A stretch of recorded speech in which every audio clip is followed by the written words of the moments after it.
Hello, and welcome back to Good Morning KU. I'm Adrian Campa, I'm Lauren Ross.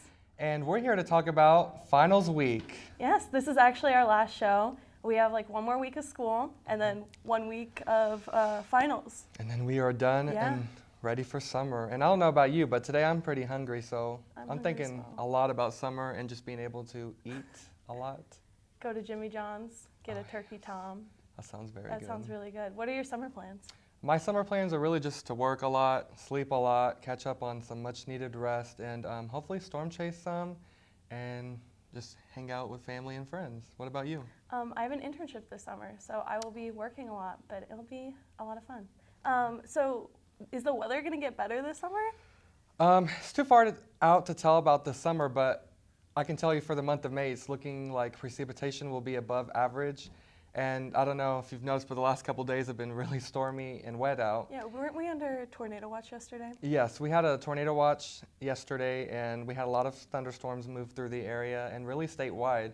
So not just Lawrence, experienced some heavy storms, but all of Kansas and portions of Oklahoma experienced some bad weather too. Don't we have some pictures? Yeah, I believe we have some pictures. Now, this is a tornado that was near Great Bend, Kansas. Yikes. Very nice, pretty looking. Scary, but it's still a good photo. Pretty. Yeah, and I believe we have a couple more. This is one by Lewis, Kansas, from a meteorologist in Wichita, Tony Lawbuck. And we can see this nice tornado. Like, it was nighttime, so the lightning was helping viewers be able to see it. Yeah. And then again, this is the same tornado, kind of a cone-like tornado, maybe a couple vortices, the little tornado basically inside the middle, because I can kind of see that at the bottom. But I mean, the good thing is it looks like it's in an open field. Well, and then holy like hail. Yes, there is a lot of hail. Now, this was a hail drift of up to 9 inches. Some areas of Kansas had hail drifts up to a couple feet. So there was insane hail. And this was up to baseball size hail. This is about almost 4-inch size hail. So I mean, that was extremely large, enough to do serious damage, knock out windows, destroy roofs, car windows shattered. Yikes. And this is like another thing I was talking about, like the ground. Snow. Yeah, like the hail was coming down so hard it covered the ground and looked like a winter scene when it's just from spring thunderstorms. And some more baseball size hail. That's cool. So where are you from? I'm from Wichita. Okay, because I'm from Michigan and I have like no idea what to do if a tornado was to hit. Do you have any like tips for me? Actually, yeah, I do. What you can do is pay attention. That's one of the main things. Stay up to date with apps, weather apps. There's government websites you can go to for information. And really, when a watch is issued, that's when you want to really pay attention, because that's kind of like your first warning sign that storms are coming, because that means conditions are favorable for the development of tornadoes. And then as soon as a warning is issued, that's when you want to take action and so that's get when underground. The tornado actually like hits the ground is the warning. Yeah, that's when a tornado is like occurring or is about to occur. Okay. So you just want to get to the lowest level. And then here's another storm shot of a really nice, well-defined mesocyclone near, I believe this one was from Salina. You can see how dark and ominous those clouds look. So some pretty scary shots from yesterday. And this is a shelf cloud from a larger mesocyclone by Great Bend as well. And these were so beautiful, but pretty damaging at the same time. Well, hopefully no one got hurt with all the tornadoes going on this weekend. That's really pretty, actually. Yeah, and the little lightning bolts going into the rainbow.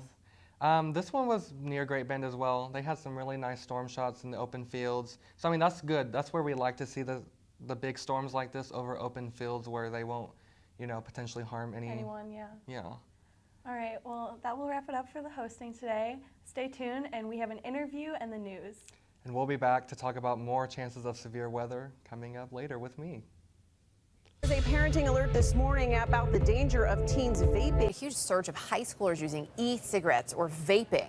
The FDA warning about liquid nicotine used in e-cigarettes. Vaping is a highly addictive and dangerous trend that has become very popular amongst young adults. Most e-cigarettes contain nicotine, which is highly addictive and can harm adolescent brain development, which continues into the early to mid-20s. This bad habit must be broken now, before it is too late. You may not hear it at first, but it's there. Our chant, rising.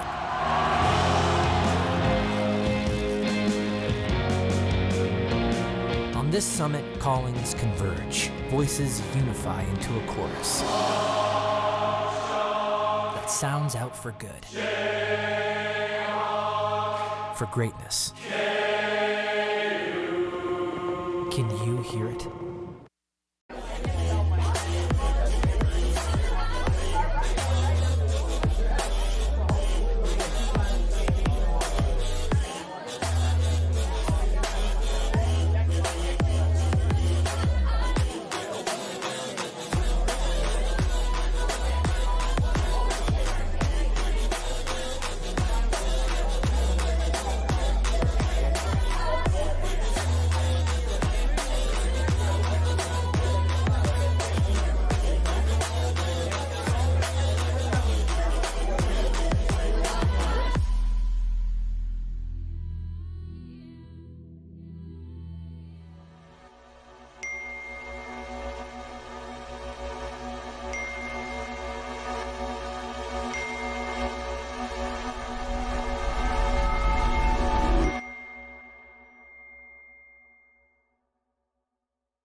Welcome back to Good Morning KU. Today we are actually here with a member of the KU rowing team. We have Katie. Thank you so much for coming.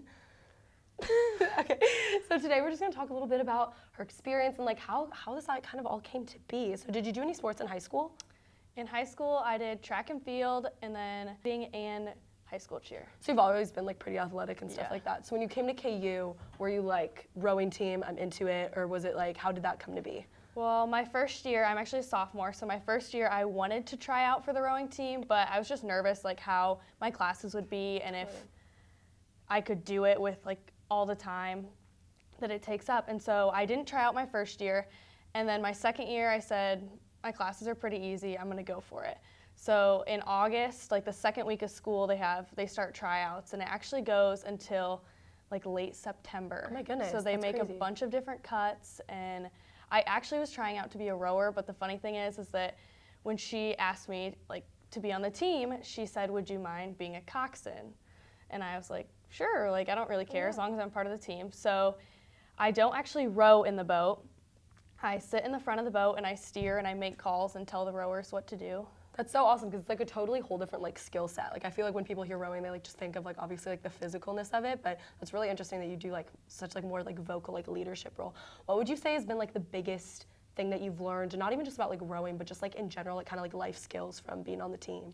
I've probably learned a lot of leadership skills, I would Totally. say, just because I'm the leader of the boat, and when the coach isn't around on race day or practice day, It's all you. lead. That's Yeah. so crazy. That's such an awesome like opportunity that you kind of just like came to fall. So like, do you love it? Yeah, I love it. That's It's so super cool. So fun. what would be like a normal like practice for you guys? So normally if we're going outside, we will start a land warm up around 4:15, and I'll be getting all my Coxen gear. We have like a speed coach and a little microphone, and so I'll be getting that all ready. And then after the team's done with their land warm up, we'll go and I'll tell them get hands on the boat. We'll take the boat out to the water and put the oars in, and then we'll go out to the water and just do kind of like a little warm up. Normally we either have 8 rowers in a boat or 4 rowers in a boat. So normally they will do like a little, like we'll go by 2s or by 4s, and then we'll pick it up with everybody rowing, and then we'll start some steady state, That's which is so just kind of easy rowing. Yeah, it's so interesting how there's like different like levels to it kind of. You guys have to do this first. Like it's a very like it seems like it's a lot of steps. But you guys just had was it like a competition? Like It's a regatta. regatta, okay, and how did that go? Not the greatest for our team. It was against K-State. Oh, okay, yeah. So, but it didn't go over that well, but I think that we learned a lot from it, and we know what we need to do. We have Big 12 in a couple weeks, so. It's so exciting. No, and I feel like that's like sometimes like as much as it's like hard like making your way through the season. I love like those big, cause like I did sports all through high school, and like those games where it's like, okay, we didn't like, or matches or whatever where you didn't do your best, but you know that it's like, okay, we probably learned the most from this. Yeah. And so I know that you talked a little bit earlier about how you were kind of worried about how it would fit in your schedule. How have you found it kind of works with school and sorority and like social life and stuff like that? It definitely takes a lot of my time, but I think that if you really love something and you really want to do it, you're going to make time for it, which is what I've definitely done. And then also, like, we get tutoring, so if I am struggling in a class, I can get tutoring to help me a little bit more. And it's like a regular basis. So it's not just like, That's so awesome. Yeah, it's not like they're just like all on their own. What do you think has been like your favorite part of being on the team and being a part of that program? I definitely think my favorite part is meeting all the different people and becoming friends with, all the different grade levels and that kind of thing. And actually next year I'm living with one of my fellow Coxens. That's so awesome. Yeah. That's so much fun. Yeah, that's I think the best thing about like especially with KU sports programs. I feel like since KU is such a big school, it brings together so many different like walks of life and it gives like such cool opportunities. And I know your boyfriend is a baseball player, so are there like benefits and cons of like you guys both being like full-time athletes at Kansas? It's nice because this year we can actually go to basketball games together and not have to go in separate entrances. But there's also cons because he'll have a game one weekend and I'll be away, so I can't watch, but that's okay. No, exactly. It's cool that you guys get to like cheer each other on. Yeah. Well, thank you so much for coming. We've loved having you. Now stick around for the news.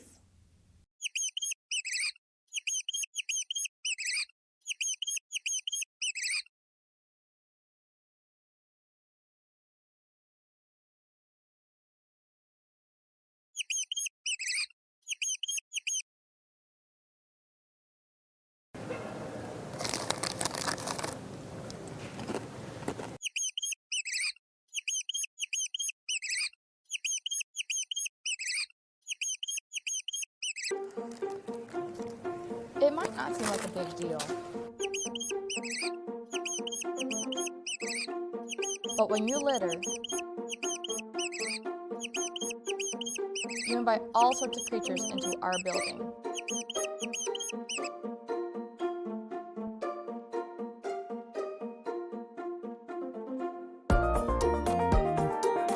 Keep it Catholic. Welcome back, I'm Darby. And I'm Nick, and this is your Tuesday Good Morning KU News Update. President Trump remains confident that negotiations with North Korea will continue despite the barrage of missiles fired this weekend. Undeterred by the threat of additional test firing of the missiles in the coming weeks, Trump tweeted that he fully expects the nuclear deal to happen. Treasury Secretary Steve Mnuchin denied a request from House Democrats for access to 6 years of President Trump's tax returns. Trump has refused to release tax information both as a candidate and now as a president, breaking a precedent that dates back to Watergate. Trump's personal lawyers have filed a lawsuit to block banks and an accounting firm from turning over the president's tax records to the House Financial Services. The U.S. is deploying a carrier and bomber task force to the Middle East in response to several escalatory warnings from Iran, according to the U.S. National Secretary Advisor John Bolton. Bolton said that the U.S. was deploying the USS Abraham Lincoln and a bomber group as a clear message to the Iranian regime that any attack on the U.S. or its allies will be met with unrelenting force. The Lawrence School District is investigating a possible carbon monoxide exposure at the Kennedy Elementary School that may have caused the sickness of 2 employees. Soon after, the district inspected the school and found that a hot water heater had been venting. The water heater had been tested over the weekend and no carbon monoxide was detected. The 145th Kentucky Derby ran this weekend, but the final outcome of the race may still be in doubt. Maximum Security was the first horse across the finish line, but was later disqualified for impeding another horse in the final turn. Country House was then announced as the winner, coming in as 65-1 long shot. The owner of Maximum Security has said that he will appeal the disqualification. The KU track teams will be on the road this week as they head to Norman, Oklahoma for the Big 12 Conference Championships. Junior Bryce Hoppel will seek to extend his winning streak in the 800-meter. Hoppel has not lost an 800-meter race all season, including the NCAA Indoor Championships where he claimed the title. The multi-events begin on Friday with the full meet concluding Sunday night. And that will wrap it up for today's news update. After the break, Adrian will be here to tell us how long this rain is going to last. Don't change the channel. In America, littering is becoming a bigger and bigger problem. In the U.S. alone, 250 million pieces of trash are littered each year, costing $11.5 billion in cleanup. Of that number, 40% of the trash comes from motorists on highways. We are slowly destroying our natural resources by littering so much as a society. Next time you see trash on the ground, do your part and throw it away. Hello, welcome back to Good Morning KU. I'm Adrian Campa here with your weather forecast. Now, taking a look at current weather, right now we have a temperature of 65 degrees. It is pretty cloudy out with the east wind at 6 miles per hour, and there is a 20% chance of precipitation right now. But the likelihood of precipitation right now isn't that great, but later we can expect some more storms to come through. Now, looking into this evening from 6 to 9 p.m., this is when the storm should be here. We'll have temperatures drop to around 64 degrees at 9 p.m., and our wind should remain a little gusty, only getting down to around 11 miles per hour at 9 p.m. Now, for tomorrow, we can expect a high temperature of 74 degrees, expect some thunderstorms, and a few of which may be severe. Our winds will be from the south-southwest at 10 to 20 miles per hour, and there is a 90% chance of precipitation. Now, a main threat that we are going to focus on is flooding. This is going to be one of the biggest threats we are going to have. Now, this little Jayhawk I put on here is representing Lawrence, and that's just showing that we could see 2 to 3 inches of rain from now until Wednesday night. Now, this is so bad because our ground is completely saturated as is, so any more rain that falls will only run off. The ground cannot absorb any more rain. So this is why flooding is a huge concern.